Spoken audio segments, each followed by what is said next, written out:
With so many options, why choose Arizona State University? For me, the only online option was ASU because of the quality. Their faculty was really involved with their students and care about your personal journey. The dedication to my personal development from my professors, that's been extremely valuable to me. Earn your degree from the nation's most innovative university. Online. That's a degree better. Explore more than 300 undergraduate, graduate, and certificate programs at asuonline.asu.edu. At Arizona State University, we're bringing world-class education from our globally acclaimed faculty to you. Ranked #1 in innovation for 10 consecutive years and #2 among public universities for employability. ASU isn't just ahead of the curve, it's creating new paths to success. Earn your degree from the nation's most innovative university. Online. That's a degree better. Explore more than 300 undergraduate, graduate, and certificate programs at asuonline.asu.edu. Calaroga Shark Media. From Washington, D.C., where now we're even running out of babies, this is Ballot. Hey, ladies, I have a solution for that, and I'll be at the hotel bar after the show. Hi, I'm Patrick Gutfield, and apparently America has a fertility crisis, and Trump has declared himself the Fertilization President. The Fertilization President? That's not a campaign slogan. That's what you'd call someone who runs a plant nursery. Vote for me. I'll make your gardens grow. Unless it's the Rose Garden, in which case we'll pave it over. America's birth rate has dropped to 1.6 children per woman, well below the replacement rate of 2.1. That means we're not making enough Americans to replace the ones we already have. It's like a subscription service where more people are canceling than signing up. America is now literally a Ponzi scheme. Trump's solution includes a $1,000 baby bonus and a National Medal of Motherhood for women with lots of kids.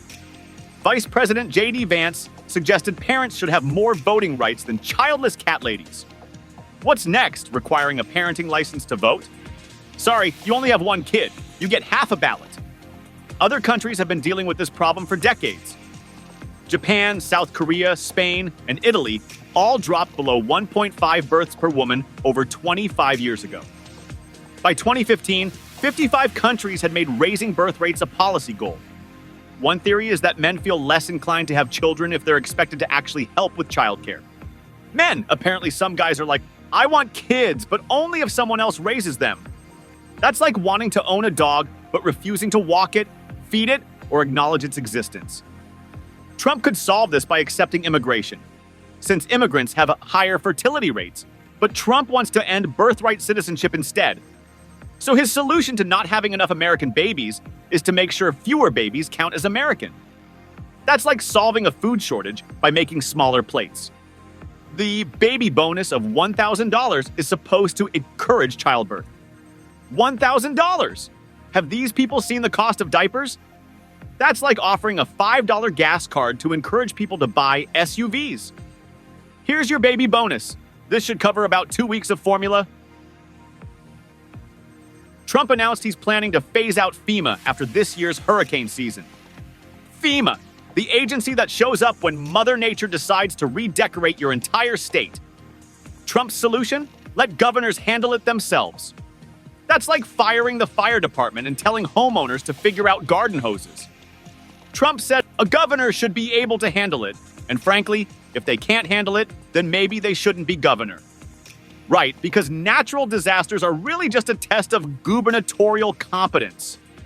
Hurricane Katrina wasn't a catastrophe, it was apparently a performance review. The plan is to wean off of FEMA and bring disaster response down to the state level. Wean off? Like FEMA is some kind of addiction. Hi, my name is America, and I've been dependent on federal disaster relief for decades. What's next? A 12-step program for emergency management? Trump called FEMA not a very successful experiment. An experiment?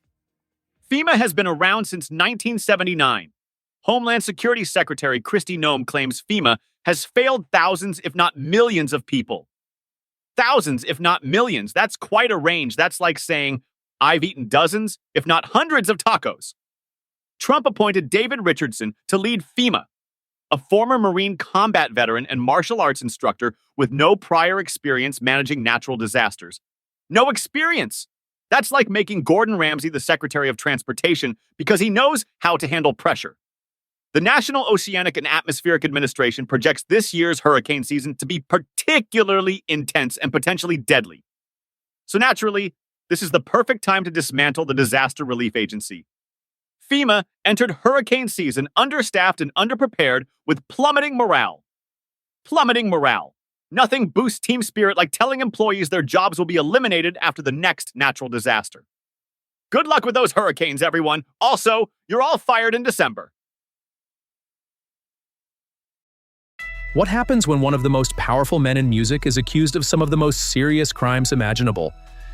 Check out the new podcast, Did He Do It? Following the federal sex crimes trial of Sean Diddy Combs, coming to you straight from New York City. Every day I'll take you inside the courtroom where prosecutors say Combs ran a criminal enterprise of sex trafficking, coercion, and abuse, using his fame, fortune, and influence to silence victims and control lives. We'll cover the big stories and the small moments that can shift the verdict. The trial has begun. The questions are piling up, and every day we'll be asking the same thing. Did he do it? Follow now wherever you get your podcasts.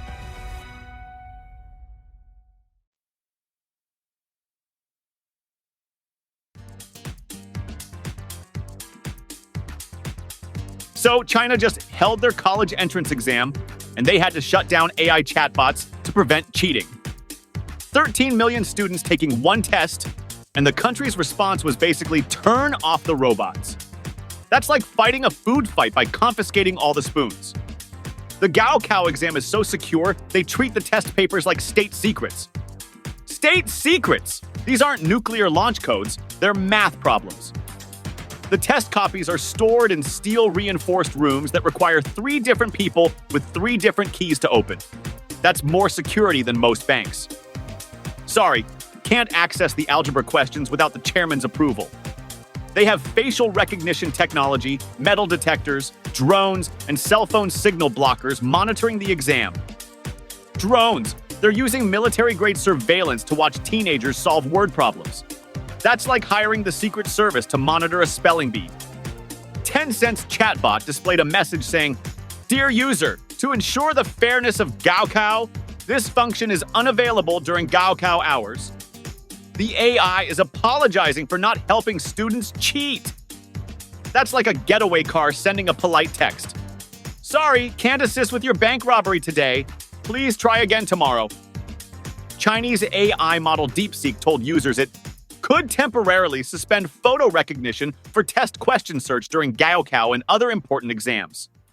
The AI knows it's exam season and goes into hibernation mode. These chatbots are more responsible than most college students. The message from Tencent even wished students all success in the exams.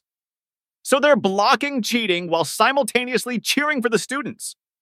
That's like a security guard confiscating your contraband while saying good luck in there.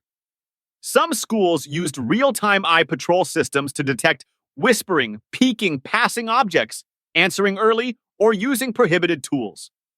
AI watching for cheating, while other AI refuses to help with cheating. The robots are having an ethics debate while the humans take their test. The AI can detect suspicious behavior during the exam and also do a post-exam intelligent search, post-exam analysis.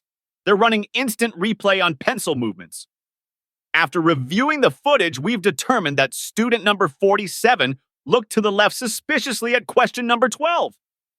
In 2014, 120 university students allegedly used fake fingerprint membranes to take the test for high schoolers. Fake fingerprints. They turned college entrance exams into a Mission Impossible movie. Next, they'll be rappelling from the ceiling to steal answer sheets. In 2018, law enforcement arrested more than 50 criminal suspects from 12 gangs and seized over 100,000 sets of wireless equipment for gaokao cheating. 100,000 sets. That's not cheating, that's running a small electronics store. Welcome to Bob's Exam Fraud Emporium. We've got earpieces, transmitters, and bulk discounts. 6 teachers were imprisoned in 2016 for illegally obtaining state secrets after helping students cheat. State secrets! The teachers got convicted like they were selling military intel instead of sharing geometry answers. The defendant stands accused of treason and also explaining quadratic equations. There's video of parents helping a student remove his pant zipper because the metal was setting off detectors. His pant zipper! They had to perform emergency clothing surgery so he could take his test. That's like being late for your wedding because your belt buckle is too suspicious. The student had to sprint into the school building after removing his zipper pull tabs. Picture that scene. A teenager running pantsless into his most important exam because his zipper was a security threat. Sorry, I'm late. My clothing was considered a weapon. After the exam ended, parents waited outside with flower bouquets and high fives. Flower bouquets for a test! That's the kind of celebration usually reserved for Olympic medals or surviving natural disasters. Congratulations on not getting caught cheating! The Communist Party calls this standardized test a social equalizer for 1.4 billion people. Social equalizer. One test determining everyone's future is equality the same way Russian roulette is a fair game. Everyone gets the same chance to have their dreams crushed. The 9-hour exam covers math, language, and foreign language. 9 hours. That's longer than most workdays. By hour 7, students are probably hallucinating logarithms and conjugating verbs in languages that don't exist. The Chinese are not going to be happy when they find out we used AI to help make this podcast.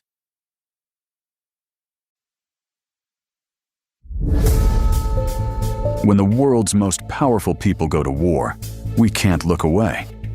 Welcome to Feuds, Power, Pride, and Payback, the podcast tracking the explosive conflicts shaping our world right now. Presidential administrations fracturing, tech billionaires threatening government leaders, entertainment titans destroying partnerships with single social media posts. These aren't just headlines. They're windows into how power really works. We deliver daily episodes when news explodes, weekly deep dives for perspective.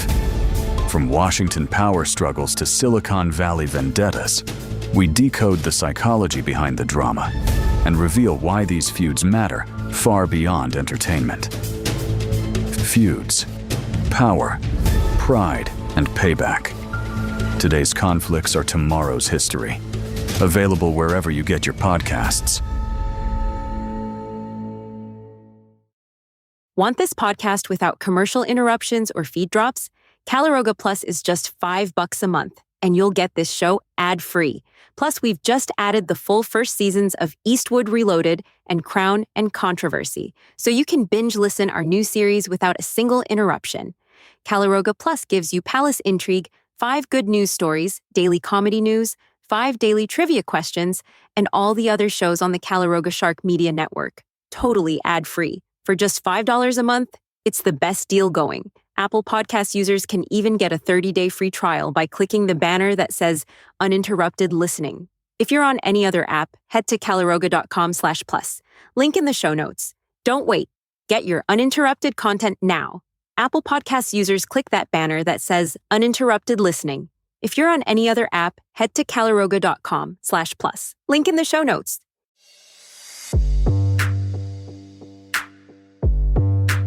He thought cryptocurrency would set him free. Instead, it made him a target. Alessandro Romano flew to New York for a business meeting with his former partner. What he found was an elaborate trap. A luxury apartment turned torture chamber, where digital dreams become real-world nightmares. For 8 days, he endured unimaginable torture.